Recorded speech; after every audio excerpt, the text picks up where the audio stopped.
comprehensive balayage class on balayage and blonding. We'll go into some other techniques, but what I want to do today is give you the knowledge, the confidence to go home and execute your first or maybe next balayage very, very well and have your client be happy and come and return.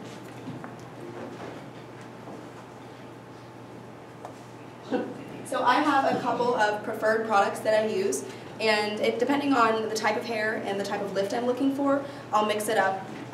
One of my favorites, and I think the most useful tool of all of the JA lighteners for balayage, is the I'm Blonde Cream Bleach. That has such a nice putty consistency to it. It has so many moisturizing oils in there that you can, it blends so well and it's not going to sink through. It has the right amount of weight. So I use that alone, or I add it to Elevate 7 or the new Blondest lightener that I really, really like. Have you guys tried that yet? Has everybody tried it? No. Which one? The new Blondest lightener. Yeah, it's really nice. It lifts really evenly. I like it a lot. I would probably use now, since we have that, more Blondest with like maybe an inch or so of the I'm Blonde, just for that nice texture. So technically, you can balayage with whatever consistency you like, but the thicker it's going to be, the more viscous it is, the less transfer you're going to have, and the less likely you're going to get some cheetah spots or something like that. Yes? You want me to hold questions after so you can get to it? Okay, our newest lightener. I've used it twice in a foliage application. It got extremely, extremely hot. Like the foil's touching your skin, like she said. Okay. And then when I went to touch them, I was like, oh geez. And with no added heat? No heat, just body temperature. The first application was with 20 volume, so the next person I did it on, I'm like, okay, let's do 10, may take a little bit longer, but still the same thing. Have you had that issue? I have not had that issue, and so and these are both, my clients. I was gonna say, yeah. My clients, JA products, all the way. I know for sure. Okay, yeah. So no henna or any weird chemical reactions. No. Okay, yeah. Usually when heat occurs, it's telling me that there's metals. Yeah. There's some, it's either copper I do or live in a well water area. Yeah, it's got to be copper. Okay. It's either copper or it's iron. If you see rust spots in the drains, that's going to be iron. It's probably iron in our area. I've had some people that have gotten warm, but I've never had people's foils get hot to the touch. So that to me sounds like they probably have crazy heavy water, super mineralized, and you can clarify them before the next treatment. And to do that, I would use Chloramed and set them under the dryer for maybe 5 to 10 minutes, just so that it will pull all that out. I mean, you probably don't need to do that before a color retouch, but obviously just for their comfort and to prevent any breakage from it heating up, yeah. I tell them to use it at home as a single shampoo and then follow up with like a BioVita Shine. And then do mid-shaft to ends with conditioning, because they don't need it on the scalp. But you've got to continually work on getting that off. That's why I created Chloramed, because my kids' hair was turning orange when they were swimming, and I couldn't figure it out. And I said, well, it's not chlorine, and it's not the algaecide, so what it has to be is what's in our water. And our water was rust. See, green is going to be copper, right? Orange is going to be rust, right, from iron. So I had, on the scale of 1 to 10, I had 11. So bad that even the guy from Sears that came out to try to sell me some kind of water softener, he just they sent him to the lab, he just shook his head, he said, there's nothing we can do. Until we got city water, but anyway. And I do use the Chloramed on the spec bar, but you want me to they got to have a bottle at home. Send it home with them. Oh yeah, yeah. Yeah, and I have not experienced Chloramed fading color. I think that if you were to leave it on for an extended period of time, and if it were maybe something like a super bright direct red, obviously, with additional cleansing, that is going to fade. But for most natural colors and for most gray coverage, I don't think that Chloramed would ever lift that much, especially because I do have older clients that swim, that do things like that, and they have it to remove the chlorine, and they're not coming in and I'm not cringing at their color. So, I think it depends. There's always a balance, but yeah. I really like the BioVita Shine High Lift. I use that a lot on people with natural hair, completely virgin. I prefer to use high lifts on somebody that's already a 7. They say they'll give you 4 levels of lift. Unless you're going for a really sunny, warm result, use it on a 7, because the ash blonde and the violet aren't going to do as much at a 9 or at an 8 or a 9 as they would, at that 10 level, and that's what gives it that natural, really beautiful kind of blended gradient.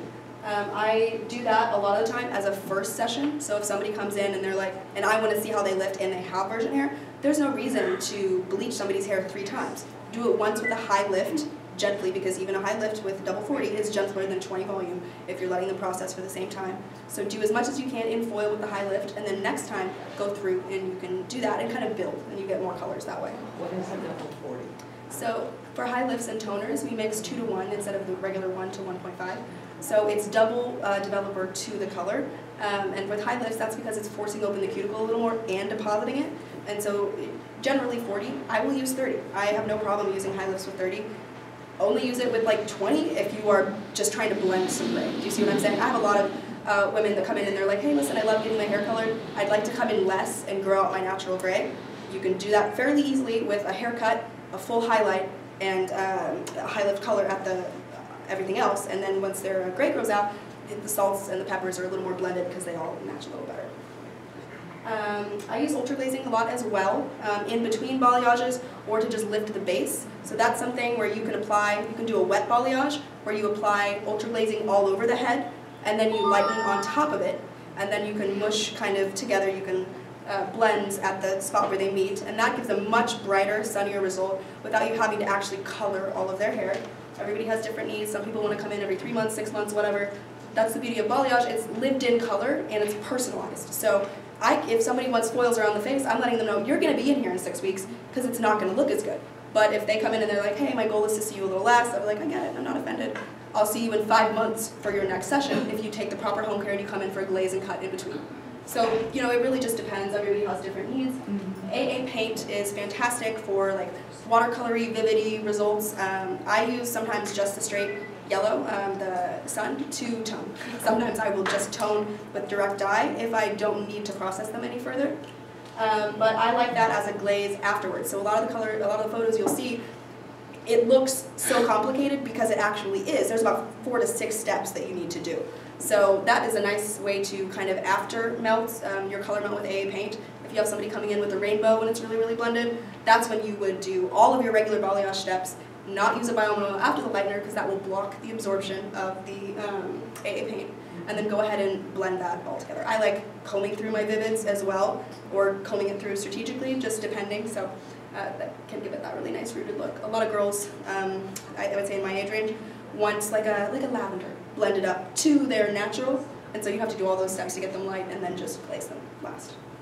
One question, are you putting that ultra glazing all over before you put the bleach on, or the? I would say keep it mostly on the scalp, towards the roots, yeah. Where you want to blend it in. Yes, okay. yes, and then you Oh. paint your lightener up to meet it, and then I do a lot of manual blending. I prefer to manually blend. There are specific brushes that you can use, blur brushes, things like that. To me, I think that just kind of takes away, adds a step. That's more things for me to wash after the client. So I like using just my own 2 fingers, depending, to make sure we've got the right texture. So balayage is technically a specific type of technique that focuses mostly on surface painting. That being said, over the last few years, balayage has kind of just come into hand painting. And so really whenever you're hand painting, when you're going free form completely, it's okay to call that balayage. So it's from the French word balayer, to sweep, which just describes that gentle sweeping motion from root to scalp, that nice gradient that everybody would like.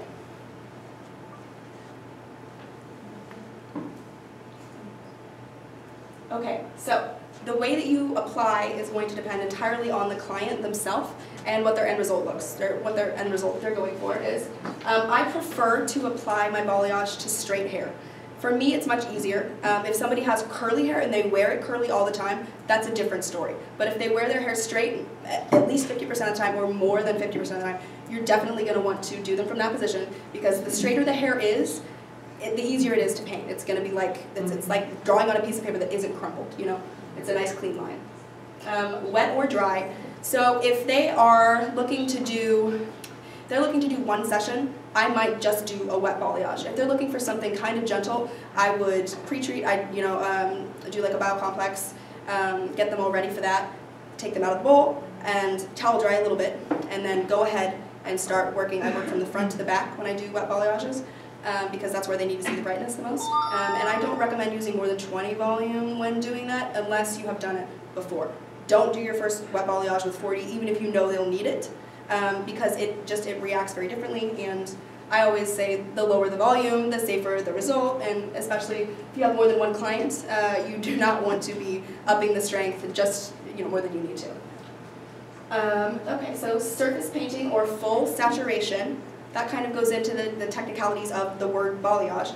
I would say maybe 30% surface painting. Most of what people are wanting is actually kind of a hybridized result between balayage and an all-over lightener. That's the amount of saturation people are usually looking for on the ends. So you could surface paint through the top of a section, and you can, I'm going to go ahead and demonstrate right here. You can surface paint on the top of a section, and then completely saturate the bottom.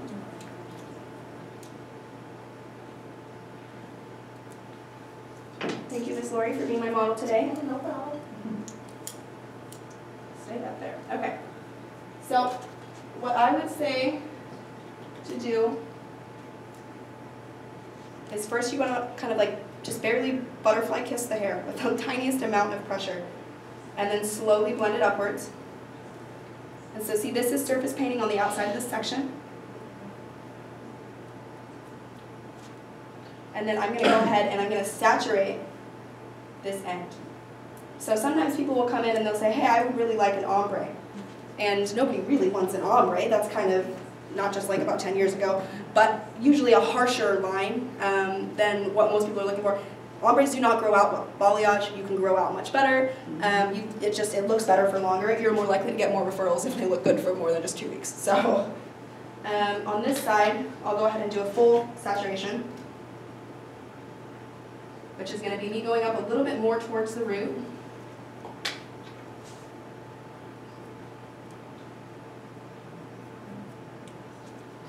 So sometimes when people show you a photo of a really rooted balayage, it is a full balayage that then has something that they then color melted a shadow root in.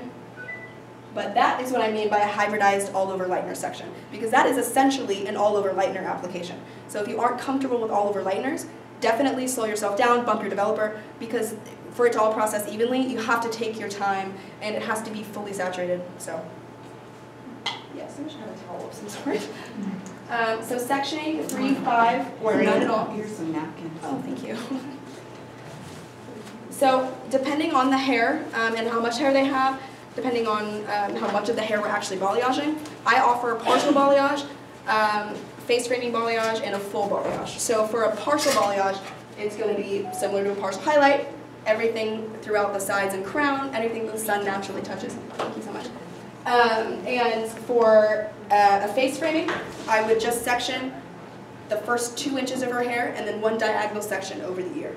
So sometimes you'll see photos where it's all the chocolate brown, it's obviously been colored. The 2 steps aren't normally done at the same time, but they absolutely can be. So I would say in that scenario, go ahead and color the rest of the head, root the front, balayage, and then melt your root color down. So keep that bowl with you. You don't want to throw it away or start over. Use the same product when you're doing that. So let me show you a couple of sections real quick. So for the none at all sectioning, that would be if somebody has shorter hair than this usually. That's very easy to just weave through, pick up, hand paint, and blend.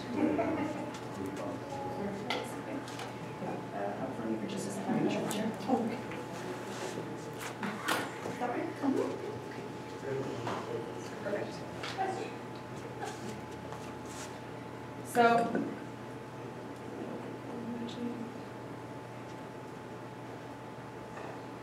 here you go. Okay, so the first 2 sections that I did were classic, just straight, more horizontal sections than one might normally take. But when you're doing this, I'm going to go ahead and show the technique that I taught in Chicago, which is kind of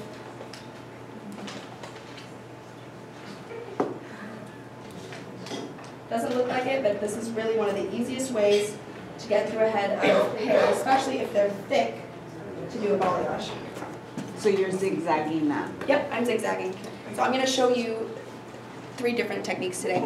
This is the zigzag one, and this is good for people if you see those photos of really strong dimension, but it's really blended, and you're like, how do they go in there and do that without it looking chunky? When you do it this way, it's forced to highlight, and you can paint right on top of these little mountains and blend all the way up, and you can even go in between if you wanted to. possibly show on camera this on the screen? Sure. Just so again, I want to see that. Yeah. So we do this. Can I just use this for 1 second? And this enables you to section as you go. So this is really good if you're low on clips, have a bunch of other people there, because it's so straightforward. So this will dry to, and we'll process to a bolder, nice diffused look. The bottom, that one on the left, is going to be much more of a blonde section. Let me go ahead and do this one too. I borrowed from this other section to do that on that side.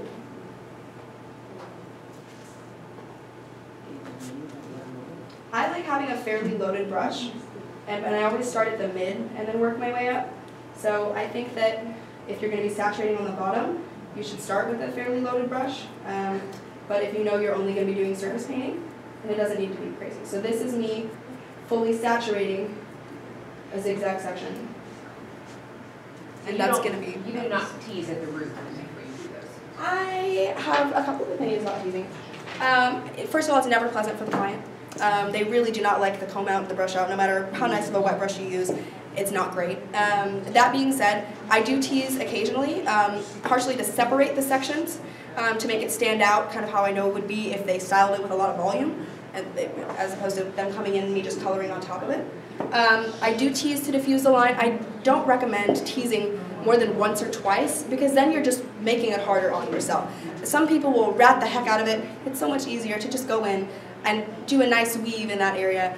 I don't know, sometimes I think that a lot of the videos or something that show balayage techniques are almost intentionally confusing, because there really is no reason to have somebody look like a Halloween person, you know, with all those crazy knots and stuff.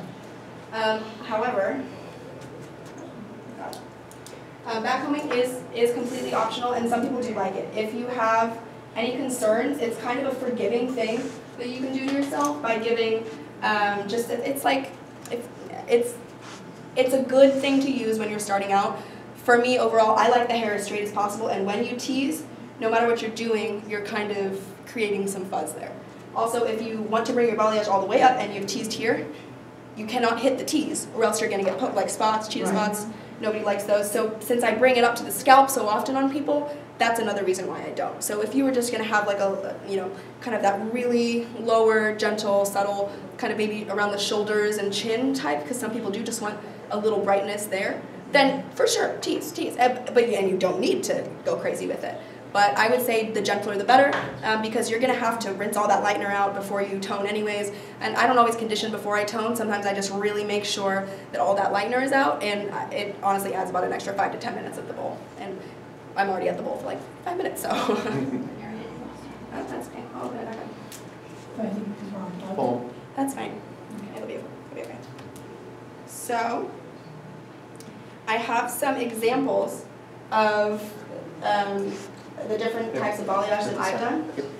So I have a first session, and this was somebody's first session. This was lightened with, this would have been Elevate. This was definitely Elevate. It was way before Blondus. This was Elevate and the I'm Blonde Cream Bleach. That one on the left, that was her first session. And I did that with the zigzag. And she, as you can tell, had a lot of hair. So the more hair they have, the more they're going to pay for it, and we all know this. I recommend not ever pricing a balayage less than $100. So that's like roughly my face framing price. And full start at $160, and it's $20 for extra bowl of product. You're going to need to use a lot of product for this.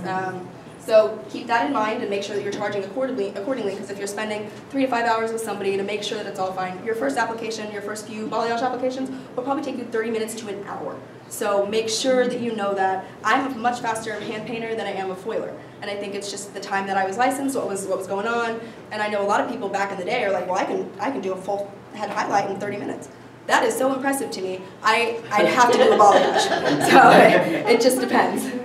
And the one on the right, that was her second session. So you can see, that's a different client, but that was a second session for that client. So you can kind of see down here how we have... Wait a minute, that's 2 different people? That's 2 different people. Oh, okay, So this is just, these are 2 examples of classic balayage. Yeah. So this is surface painting, and her surface was painted twice.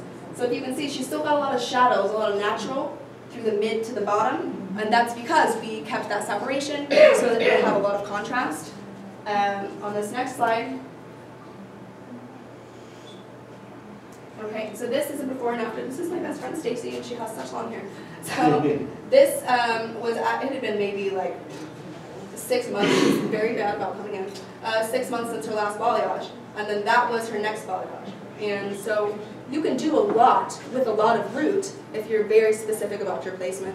And throughout the crown, I really think that it helps to apply diagonally towards the diagonally back from the face. And then sometimes you might tease throughout the very top, so that when you're doing that, it has like a nice little layover. Helen? I'd like to know what formula did you use for her balayage on the middle? I toned her, I think with 9A, with a little bit of probably ash concentrate. She's very brassy, as you can tell in the previous photo. I use a lot of the ashes. I use double ashes. I use the double ashes more as an ash additive than a standalone color, although I haven't been getting as many silvers and grays recently. Back when I was doing a lot more of them, I would definitely have used them. You can also use sugar. You can add a little bit of that to whatever you're using. I don't really use the classic cream color, but you know, they're... So your highlight product was? Oh, that was Elevate. Elevate with Eye Blonde. Okay. I always add a little bit of Eye Blonde to everything that I'm doing. I know technically Eye Blonde, it says like once it's opened, it has a particular amount of time until it's gone. I use it until it's gone, and I've never noticed it getting less active, honestly. So. Harriet, what did you do for her crown on top? I mean, the top hair is On that the left her, or on the right? in the middle? Is that her natural, possibly Yep. ultra glazing, or what is that? Nope, I did not ultra glaze her, but that is her natural color. Okay. So the only thing we did to that was tone. I don't always color melt people. I will only color melt people usually if they had stubborn color to lift through and the hair wasn't lifting. So if you are lifting and everything is great and then you see orange, you have to color melt in order to still keep that blend. Yes, Kitty? Harriet, when you color melt, do you tone the ends first and then go back and do the base? It depends. It's better to put the lighter color on first so that it can absorb and process more. And also, when the hair is filled with the lighter color, you're less likely to have any sort of Bleeding? not just bleeding, but honestly, I feel melts. Yeah, it really does. It helps buffer the darker color. So, and I can show you how I would apply rough down. Harriet, Yes, ma'am. don't you find that by adding the I'm blonde also helps with the consistency of brushing it on? That's the reason I do it. Yes. Yes, because it's so nice and oily. Right now I'm using Ivan's Brushless Shave Cream, which has a really nice oily consistency. I can tell it's very moisturizing for any of the men in the room. But as I move up, and you can kind of bricklay like you would maybe during a full highlight to do that, and that gives it like a really nice, varied look.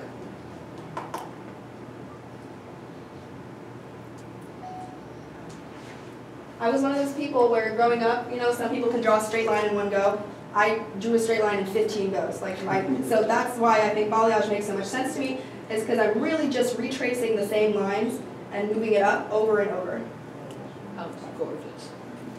And Harriet, when you do your partings, do you put anything underneath that section that you're doing now It to depends. protect it It from depends, but bleeding? usually no, I don't need to. And so that's another kind of thing where teasing can come in handy, is it can help separate. So if you are teasing, only tease the bottom, and then it'll stand a little more and you won't have sections laying on top of each other. If I'm saturating the bottom of these sections, it's just going to be a saturated part sitting on top of another saturated part. Okay. So that isn't a concern necessarily. If I were, like I did on that second section, kind of almost hybridizing the balayage with the all-over lightener, yes, cotton, something else, just because you do not want any issues at the root, because then you will have to go paint something on later. Then you just took it from a lightening service to a color melt. So basically, you can turn something beautiful into a correction really quickly if you aren't paying attention, or maybe if you're a bit too fast or haven't mixed to the right consistency. So technically, the right consistency for a balayage lightener is you're supposed to be able to turn the bowl upside down and have it stay. And that's why I like the I'm Blonde, is because it has enough tack to it that it's nice and moist. So I'm actually going to move this over here because that might be a little easier for me. I'm going to continue working up around the head, and then I'm going to show you how I would do a face framing section.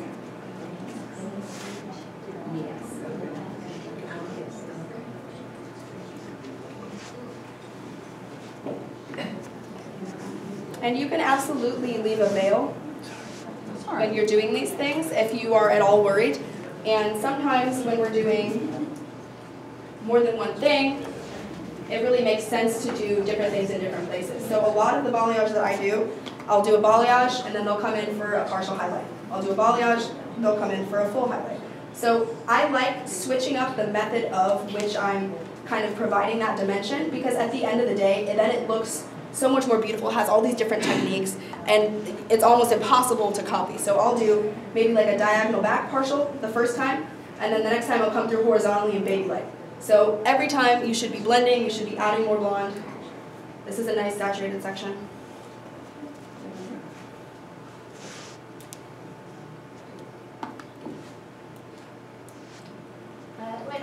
It went off. I think I'm standing in front of it. Oh, my bad. So I, depending on where I am in the head, elevate sections more than others. When you're around the face and when you're in the front, you need to elevate it, especially if they have a cowlick or some sort of wonky thing in the bangs that you don't want to pop up and, you know, not look good later. So how long would it take you to do her whole head with the process that you're doing now, you think, just approximately? 20 minutes, 25. Not long at all. She's got a really easy head of hair to work through. The thicker and the longer the hair, the more you're going to be spending time-wise. So I'm going to show you guys a face framing section now. And I went ahead and zigzagged it the same way just to be consistent. Harriet, Yes, ma'am. could you stand up so they in the back can see? I'm not sure, but people are welcome to move around. I don't know, it's not going to be easy for me. Come on up. No, I because I'm meant so just short. to show you. Oh, yeah, Harriet. go ahead. Could you stand up for a moment? Oh, sure. So this is these are both fully saturated sections. And this you don't need to worry about. I know that looks concerning, but because it's fully saturated, that is all coated. If you saw that up here, that's something to worry about. Does that make sense? Yeah. Thank you, Harriet, Harriet. Of course. I have a lot of clients that like what you're doing, except they want more of the dark mixed in. So would you just weave? Yeah. And just do the same way with the weave and not worry about it bleeding underneath? Yes, I would do that. Technically, I think that's called like brochage, or there's all sorts of different terminology for the smaller sections and things like that. But yeah, you could definitely do that. Sometimes I will literally just weave out the low light, or I'll drop every other section, which is another thing. Like you can take larger sections and leave small slices of their natural in between, Gotcha. and then that's a lot more, and then they still have that darkness from root to tip, and it helps grow out a little better. Yeah. Okay, thank you. Of course. So for this one, because it's around her face, I'm going to over-direct it towards me, and I'm going to start painting all the way almost to the face.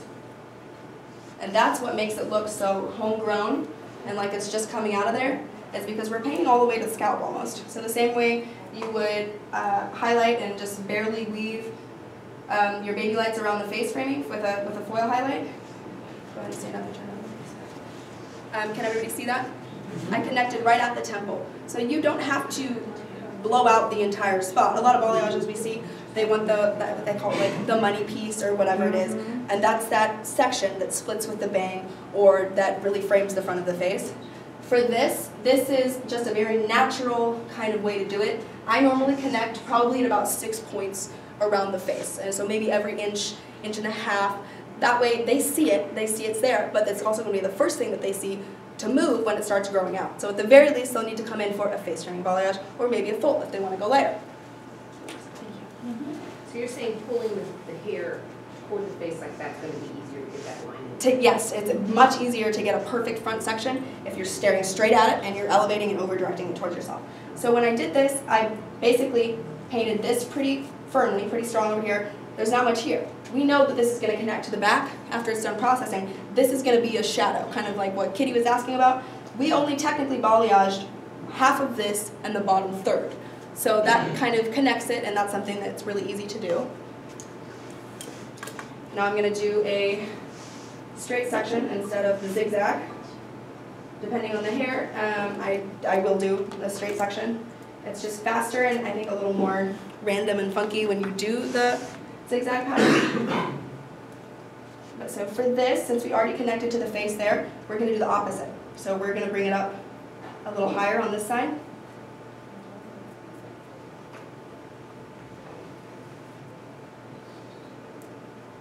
And when I say manually blend, so do you see how when this drops, it looks like it's the same section? But there's going to be a shadow underneath that makes that look brighter. So it's all light play. Everything we do, so much of beauty, like highlighting and contouring, that's what we're doing with the hair right now. So here's another zigzag section. That is a terrible zigzag. Okay.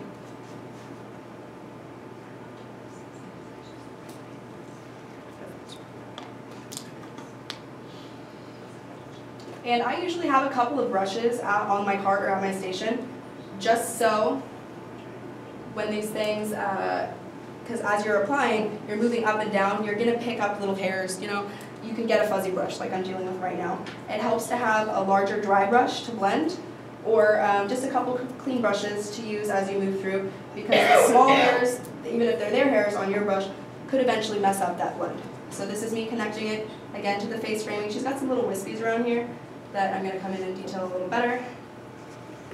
But yeah, you really don't need to be afraid of painting close to the scalp. And that's, I think, a place that gets ignored a lot.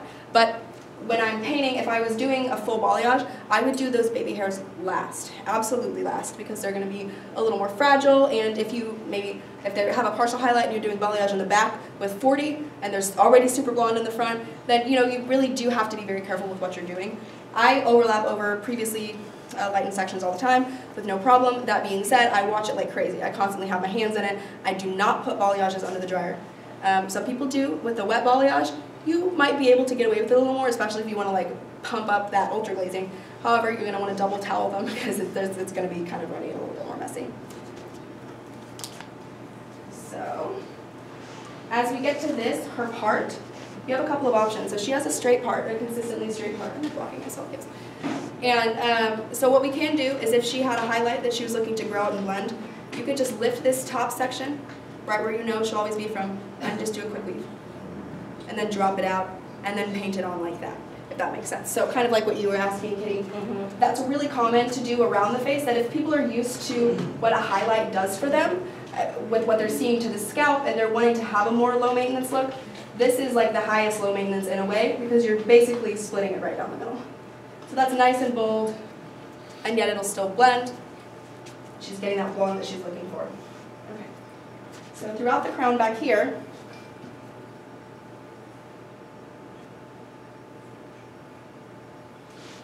Let's do this, so they can see. If you could just move just a little bit this way. we're going to move. I keep standing. Yeah. Oh, no problem. Sorry.